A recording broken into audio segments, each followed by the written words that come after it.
Bonjour à tous et bienvenue pour une nouvelle vidéo. Nous allons tester aujourd'hui mes dernières nouveautés make-up. Alors, une partie que je n'ai pas pu tester lors d'un des derniers hauls, puisque voilà, il y avait plusieurs fonds de teint, donc ce genre de choses, et il y a eu entre-temps d'autres produits qui sont arrivés. Donc je vous propose aujourd'hui un maquillage avec ces nouveautés. On va tester le nouveau fond de teint stick de chez Fenty Beauty. On testera également la nouvelle poudre Huda Beauty, donc la Easy Bake and Snatch, dans la gamme de la fameuse poudre libre qu'on a tous, je pense, connue et aimée. Et bien entendu, au niveau des palettes, j'avais très envie de tester la nouvelle palette donc de la collab Marion Caméléon et Sephora. Donc voilà, on va tester ça ensemble pour un premier look. Donc voilà, je vous le précise à l'avance, il n'y aura qu'un look dans cette vidéo. Je ne sais pas du tout si... alors j'en ferai d'autres, oui, ça c'est sûr. Donc il y aura des photos, il y aura certainement des réels, des choses comme ça. Mais pour cette vidéo, je voulais simplement faire une première impression avec les différents produits, histoire de pas trop charger, comme je ne fais pas une vidéo dédiée à Marion Caméléon et cette palette. Donc voilà un petit peu le programme que je vous propose. C'est parti. Me voici prête pour commencer à tester donc le fond de teint stick Fenty Beauty. Pour le coup, voilà, je retrouve encore avec un look complètement... on part à zéro, j'ai juste fait mes soins. Les cheveux sont pas faits, rien n'est fait, comme ça vous avez vraiment l'évolution complète. Je trouve ça pas mal parce que du coup le temps que je m'occupe voilà, de finir me coiffer, etc., les produits ont le temps de se poser, j'ai pas besoin de revenir un petit peu plus tard. Donc ce que je me suis dit, c'est que j'allais très certainement tester le produit et à l'éponge et au pinceau comme j'ai l'habitude de le faire. Donc on y va, on va commencer à placer sur une partie du visage, donc directement le fond de teint. Je sais plus trop les quantités, hein, les fonds de teint stick, c'est pas toujours évident. La teinte a l'air pas mal. Bon, c'était logiquement celle que j'ai déjà dans les autres produits de la gamme. Hein. Et bon, ben, on va commencer à l'éponge. Du coup, j'en ai pas beaucoup mis.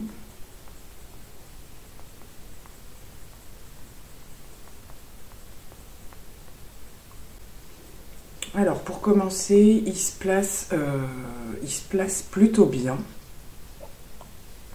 À l'éponge, ça va, ça se passe pas trop mal. Bon, la teinte, pas de souci, hein, c'est la bonne. La couvrance est assez légère plus, je dirais quand même. J'ai quand même bien l'impression que ça me floute un petit peu, comme a tendance à faire la version liquide. Et c'est quand même bien venu un peu lisser et flouter vraiment mes petites zones où il y a voilà, des pores, des choses comme ça, des petites marques. Le résultat est pas collant. C'est pas mal. Pour un premier passage, c'est pas mal du tout. J'ai pas d'effet de matière. Je vais faire l'autre côté et je vais utiliser cette fois-ci le pinceau. Alors le côté que je peux apprécier pour les fonds de teint stick, c'est la rapidité, quand il se travaille bien, bien sûr. C'est le côté, voilà, clac, clac, vous mettez votre produit, vous l'estompez, terminé. Il n'y a pas de... on passe pas par les doigts forcément ou quoi, ça peut avoir un avantage en rapidité.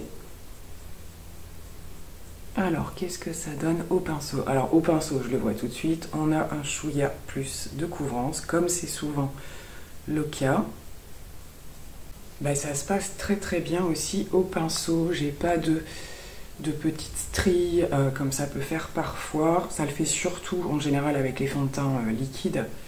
Mais il y a plus de couvrance. Il y a plus de couvrance avec le pinceau. Décidément, en ce moment, je reviens pas mal au pinceau. Alors pas avec tout, hein, mais là, les derniers produits, je vous en ai parlé pour le MAC aussi. Ben, c'est pas mal du tout. Franchement, c'est pas mal du tout. Je vais le moduler un petit peu. Ce que j'aime bien faire aussi avec les fonds de teint stick, suivant lesquels c'est, hein, j'ai pas une énorme expérience avec les fonds de teint stick non plus, c'est voir si certains peuvent avoir un effet couvrant aussi au niveau des cernes. Il m'est arrivé parfois d'utiliser ce genre de produit et de ne pas mettre d'anti-cerne. On va voir là si ça fait le job ou pas. Et donc pour le coup, comme la dernière fois, je choisis l'application au pinceau pour la deuxième partie. Donc je le remonte un petit peu au niveau des cernes. Il est super agréable à travailler, hein, franchement.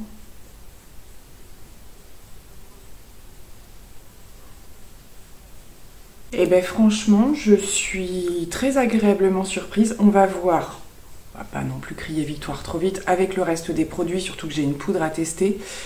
Mais je suis, ouais, franchement, pour un premier test, là, un premier jet, à voir comment ça évolue dans la journée, mais je suis agréablement surprise. Bon, après, en soi, les fonds de teint stick, ça se dégomme très très vite. Enfin, je sais pas si vous voyez en transparence, le produit s'arrête ici en fait.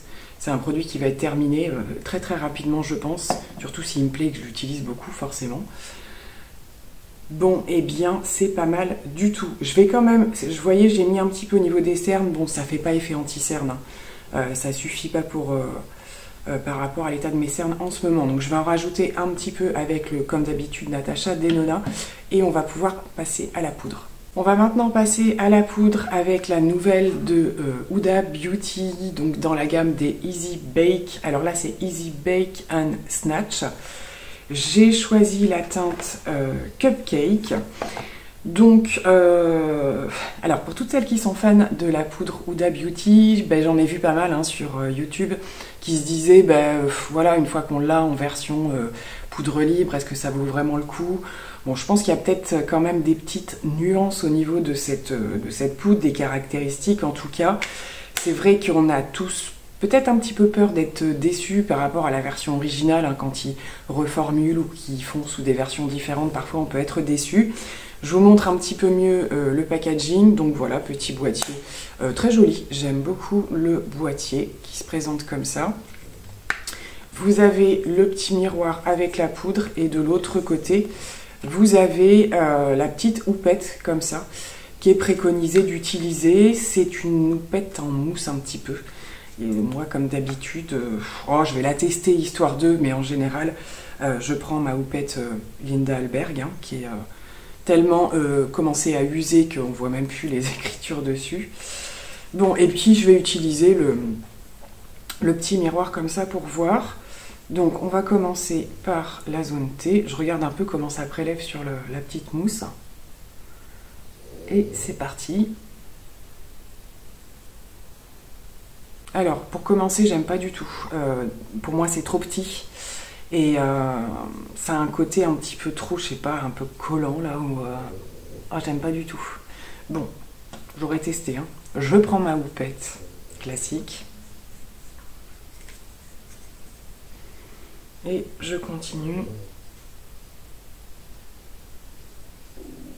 Alors, j'ai fait que la moitié du visage et je suis en train un petit peu de regarder ce que ça donne. Sachant que je me rends compte... Je reparlerai de la poudre juste après. Justement en mettant la poudre que vraiment le fond de teint stick a vraiment déjà pas mal flouté mon teint. Donc je regarde s'il y a un effet supplémentaire au niveau de la poudre. Ah, j'ai un peu de mal à me prononcer, c'est pas flagrant. C'est moins flagrant qu'avec la poudre libre en fait, où tout de suite quand même vous avez un effet... Justement, c'est peut-être un intermédiaire avec des fonds de teint un petit peu moins hydratants. Bon, en tout cas, au niveau du... J'ai vraiment beaucoup de cernes en ce moment. Ça n'a pas aggravé les choses, si je puis dire. Voilà, ça n'a pas marqué le fond de teint ou quoi que ce soit. Bon, ça a un petit peu matifié. Je brille un petit peu plus là. On va continuer. Alors, j'ai terminé l'application de la poudre. Le résultat est très joli. Ça finit... de lisser et de flouter un petit peu plus. Il y a une différence quand même avec la poudre libre, je trouve. Et j'arrive pas à dire quoi en fait. J'ai le côté un petit peu, je dirais qu'elle est plus légère en termes de matité et de floutage hein, du teint. C'est un petit peu moins que la poudre libre. De toute façon, la formule n'est pas la même, donc forcément, il y a une différence. Ça reste joli. Je pense que ça va être pas mal pour vraiment les peaux très sèches. Ça devrait être pas mal. C'est une poudre qui ne devrait pas marquer. Est-ce que sur moi, elle va être suffisante? C'est là que j'ai un doute.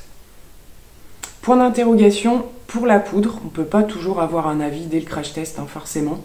Autant le fond de teint, ça s'est révélé tout de suite. Autant la poudre, point d'interrogation, il faut que je continue de l'utiliser. Ce qu'on va faire, c'est que je fais les autres produits. Je vais faire un teint poudre aujourd'hui. Je vous dis quand même ce que je vais utiliser. J'ai pris dans ma rotation le bronzer LH Cosmetics avec un blush Kiko dans la gamme des classiques. Il passe partout celui-ci. Et on va se retrouver après directement pour les yeux. Alors je vous retrouve avec un petit peu de changement. Les cheveux sont faits. C'est ce que je vous disais, comme ça permet un petit peu de gagner du temps sur l'observation des produits. Tout a pu un petit peu se poser et voilà, on reviendra un petit peu sur l'ensemble du résultat, mais je reste sur le même avis que je vous disais tout à l'heure. J'ai juste, voilà, encore des petits questionnements sur la poudre, mais le fond de teint j'aime beaucoup. On passe à la palette pour les yeux. Je me suis décidée à la mettre dans cette vidéo, mais je ne vais pas partir sur quelque chose de très extravagant. Je veux juste voir au niveau de la qualité des fards. Donc je vais partir sur quelque chose que j'ai l'habitude de faire. Je ne sais pas encore si on va rester sur du très nude ou si on va sortir un petit peu de ça. J'aime bien moi commencer par les grands classiques, hein, ce que j'ai l'habitude de faire. Ça me permet quand même de mieux me rendre compte, puisque je porte quand même pas énormément de maquillage extravagant, très bleu, très vert, ce genre de choses. Vous n'allez pas me voir tout de suite tester voilà, toutes ces parties-là, mais je pense qu'il y en aura quand même. Et ce seront des choses que vous verrez certainement passer sur Instagram, voilà, je pense. Et on verra si on revient lors de prochaines vidéos sur cette palette. Donc pour aujourd'hui, je pense qu'on va rester sur voilà, toute cette partie-là un petit peu. Le vert, je pense pas trop encore, mais il y en aura par la suite. Donc ben, c'est parti. Donc là, j'ai appliqué une base, je vais poudrer un petit peu et on y va. Alors je vais partir sur ouais, cette teinte-ci pour faire un creux assez large, donner un petit peu le thème de la suite, qui est la teinte Tulipe. Je vais quand même me munir de mes barrettes. Ça fait super longtemps que je les ai pas mises, c'est que j'oublie en fait. Mais quand même, ce sera plus pratique pour être plus précise. Alors on est sur une assez jolie teinte. Voilà, qui reste quand même dans les nudes, mais qu'un petit sous-ton pêche assez sympa. Ça se travaille très bien, c'est très bien pigmenté, c'est pas poudreux. Je vais faire un creux un petit peu plus intense avec cette teinte-ci, qui est Auburn. Vous avez le haut de mes oreilles de chat, mais c'est pas très grave en soi. Je suis de plus en plus bigleuse et faut vraiment que je rapproche les miroirs. Donc ici, on va être sur une couleur un petit peu plus chaude. Ça, pour les maquillages d'automne, c'est pas mal du tout. Je l'ai juste mis au niveau des coins externes, vous voyez, comme ça, pour intensifier un petit peu. Et je vais très rapidement passer au lumineux, évidemment. C'est vraiment ceux que j'ai très envie de tester rapidement, même si, voilà, me connaissant, l'arrivée de l'automne, de l'hiver, je vais avoir envie de faire des choses avec plus d'intensité, ça c'est certain. Je vais venir faire un petit lien avec le coin externe et je vais intégrer cette teinte-ci qui est véronaise, il me semble. Je vais direct y aller au doigt. Allez, soyons fous, allons-y direct. C'est très joli cette teinte. C'est un espèce de un petit peu bronze. Ouais, oh là là, c'est beau, hein. Les fards sont hyper doux, c'est soyeux. Ça fait pas vous n'avez pas du tout de matière hein, sous le doigt, c'est tout lisse. Ça se travaille vraiment super bien, c'est très joli. Il y a plein de reflets dans ce fard aussi, hein. Et bien entendu, comment ne pas, dès le premier make-up, tester ce fameux fard dont elle n'a pas arrêté de parler. Je viens justement aussi de voir la vidéo de l'envers du décor un petit peu, hein, de l'élaboration de la communication autour de cette palette. Donc ça a été un petit peu la galère quand même a priori par rapport à ce fard pour avoir vraiment ce qu'elle voulait. Est-ce que j'y vais au doigt aussi? Ouais, on va commencer par y aller au doigt et je vais prendre tout le coin interne avec. Effectivement, c'est multi-reflets. Alors avant de voir toutes les teintes, hein, je pense que les deux là se fondent super bien. Bon, évidemment celui-là, comme une bonne part des lumineux d'ailleurs, il y a des fards que j'utiliserai seul avec juste un creux, un trait de liner ou quoi, dont celui-ci, hein, c'est clairement le genre de choses que j'adore faire. Il a vraiment cet effet glacé, mouillé. Alors ce que j'apprécie vraiment, c'est que Pour ces fards là, vous avez vraiment pas de grain, quoi que ce soit que vous trouvez que vous devez écraser. Je trouve que pourtant elle l'avait dit, il me semble, alors c'est peut-être pas dans ceux que j'ai utilisés, où elle disait qu'il faut vraiment voilà, quand même les écraser ou quoi. Moi je trouve que c'est pas forcément la peine. C'est très joli tout de suite.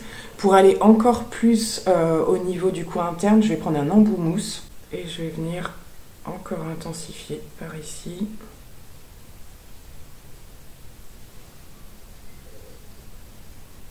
Je vais maintenant tout fondre, pour pas qu'il y ait de démarcation, mais franchement c'est pas une palette qui va vous demander. Alors je parle juste avec les fards que j'ai utilisés, on est bien d'accord, parce que quand on va passer au beaucoup plus intense, ce sera certainement une autre chose. Hein. Mais en tout cas pour les teintes, voilà, sur la partie nude, ça se travaille très très bien. On reconnaît bien la qualité aussi des fards Sephora. Hein. Il y a d'excellentes palettes chez Sephora, et pour tous les jours, quand on n'a pas non plus des compétences super élevées, ça demande vraiment pas de technique, et c'est ce que je retrouve là pour le coup, donc c'est très très appréciable. On va continuer à estomper et je vais prendre un autre fard pour faire un effet liner. Je pense que pour ce genre de choses, le fard café sera vraiment très sympa à utiliser.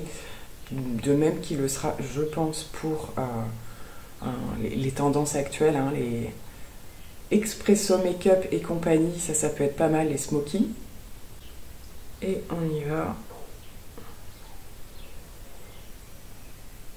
Mais ce fard est bien pigmenté, ça fonctionne tout à fait pour faire ce genre de choses. Donc je fais entre le liner un petit peu fumé, j'aime bien faire ça aussi, du coup que ce soit pas forcément hyper net. Je rajouterai bien sûr un crayon en muqueuse. Alors voilà pour, voilà, grosso modo ce que je voulais faire. On va quand même faire quelque chose en dessous aussi. Je vais maintenant, hop, retirer les scotch pour faire les finitions. Mais je pense que vous avez l'idée générale de ce que je voulais faire en premier make-up, hein. Je reste un petit peu dans ma zone de confort, je l'avoue, mais je trouve ça très joli, et ça me permet quand même de voir quand même une partie de la qualité des fards et la facilité de travail de ceux-ci. Bon, on va finir voilà, d'estomper, que ce soit moins net marqué comme ça, et on va passer au ras de cils inférieur. Je vais quand même essayer d'utiliser une autre teinte. Alors pour le coup, j'ai bien envie de tenter cette teinte argile. Je vais un petit peu intensifier le dessous, mais je vais lui réapporter une touche du premier que j'avais utilisé, que j'ai fait vraiment au niveau du creux. Donc c'était la teinte tulipe. Donc je commence par argile. J'essaye de ne pas le mettre, j'ai pris un petit pinceau boule, pas trop, qui descende pas trop, sinon ça va faire sombre tout de suite. Voilà, j'ai un petit peu mélangé les deux pour que ça fasse pas que ça fasse trop sombre, avec ce petit côté, je ne sais pas si vous le voyez aussi bien que moi, mais un petit peu chaud qu'on ces teintes tulipe, auburn et tout ça. Là, ça apporte un petit côté chaleureux de l'automne. Je vais mettre un crayon en muqueuse, je reste dans quelque chose de quand même d'assez intense. C'est un bourgeois marron waterproof qui font partie de mes crayons favoris, je vous en ai déjà parlé. Et je vais revenir prendre confetti pour descendre un petit peu le coin interne, faire un retour et ouvrir un petit peu le regard. Et donc voilà pour le résultat. Je vais mettre le mascara, on se rendra encore plus compte du résultat. Et puis je vais tout de suite vous retrouver. Je vais aller mettre un petit rouge à lèvres, donc mascara, et je vous retrouve pour mes premières impressions. Maquillage complètement terminé, je peux maintenant vous donner mes impressions quand même après on peut dire quelques heures, hein, parce que voilà, le temps que j'intègre la coiffure, le fin du look, etc. Donc j'ai terminé avec le mascara Fenty Beauty pour pas changer, et un Vinyl Ink, la teinte Golden. Je trouvais que ça s'associait bien avec les couleurs du make-up, et donc j'étais en train de faire les premières observations. Je confirme ce que je dis par rapport à la poudre. On a un retour de luminosité un petit peu, de petite lumière qui passe un petit peu plus rapidement qu'avec la poudre libre classique. Maintenant, forcément, j'ai fait le choix de tester un nouveau fond de teint et une nouvelle poudre en même temps, donc il va forcément falloir que je sépare les choses et que je fasse les tests d'une autre manière, mais je pense quand même pas me tromper. Voilà, ça peut être... je pense que c'est une poudre qui peut être quand même très très sympa, comme je vous l'ai dit, pour les peaux vraiment sèches. et sur des fonds de teint qui vont être un petit peu plus, avoir tendance à un peu plus à marquer pour apporter une petite touche un peu d'hydratation ou quoi. Je pense que ça peut être pas mal. Moi, pour le coup, là aujourd'hui, j'ai fait le choix de mettre un fond de teint stick. Je pense que je vais un petit peu plus vite luire que d'habitude. Et ce sera pas une histoire de chaleur, hein. Il fait beau, mais il fait pas hyper chaud. Donc voilà la poudre à tester un petit peu plus en profondeur avec mes autres produits pour vraiment vous donner mon avis. En tout cas, on n'a pas du tout le même résultat, je trouve, qu'avec la classique. Le fond de teint, je reste sur mon idée. J'aime beaucoup. Franchement, il est facile d'utilisation, il est très facile à estomper. Il n'y a pas de... Voilà, il n'y a pas d'effet de matière, je trouve. Et il est plutôt pas mal dans l'ensemble. Ça reste un crash test, il va falloir que je revienne dessus. Il m'est déjà arrivé, hein, même dans l'autre sens, soit de pas aimer un produit à la première impression et en continuant à le tester si... Donc voilà, ça reste du crash test, donc je pense que je vous referai un point quand même sur ces produits-là prochainement. Concernant la palette, j'ai pas assez testé de fard, hein, clairement, même s'il y a eu des swatchs et tout ça, rien ne vaut l'essai sur les yeux. Là, par rapport à l'idée que j'avais, bah, c'est tout à fait ça. Je retrouve la qualité des bonnes palettes de chez Sephora, parce que parfois il y a des petits changements, mais voilà, c'est-à-dire assez simple, assez facile d'utilisation, avec quand même des choses très jolies. Ouais, ça rend très très bien là, ces teintes-là.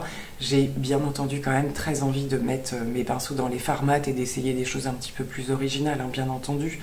Mais voilà, autant j'avais pas pris la première, donc je sais qu'elle est ressortie. Si je veux me la procurer actuellement, c'est possible.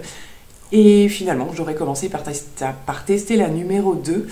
Et on verra après, bah, si je suis complètement fan, pourquoi pas. Mais en tout cas, voilà pour les produits que j'ai testés aujourd'hui. J'ai souhaité ne pas en mettre trop non plus, parce que vous savez que j'ai pas mal de nouveautés en ce moment. Mais bah, déjà parce que voilà, hein, pour les fonds de teint, il fallait bien séparer les choses. Et pour les palettes aussi, pour le coup. Il me reste encore des petites choses à vous présenter. Donc il y aura sûrement, voilà, on va partir dans des vidéos de test là très prochainement à suivre. J'espère que cette vidéo vous aura plu. Je pense que vous avez largement de quoi faire au niveau de la palette Marion Caméléon. Il va y avoir des maquillages à gogo sur plein de chaînes. On est assez nombreux à avoir pris la palette. Donc voilà, en tout cas, ravie d'avoir fait ce test. Je vous donne des nouvelles du fond de teint donc Fenty et de la poudre. Hein. Je vais les travailler cette semaine séparément et je vous ferai des retours bien entendu. Plein de gros bisous, à très vite, bye bye.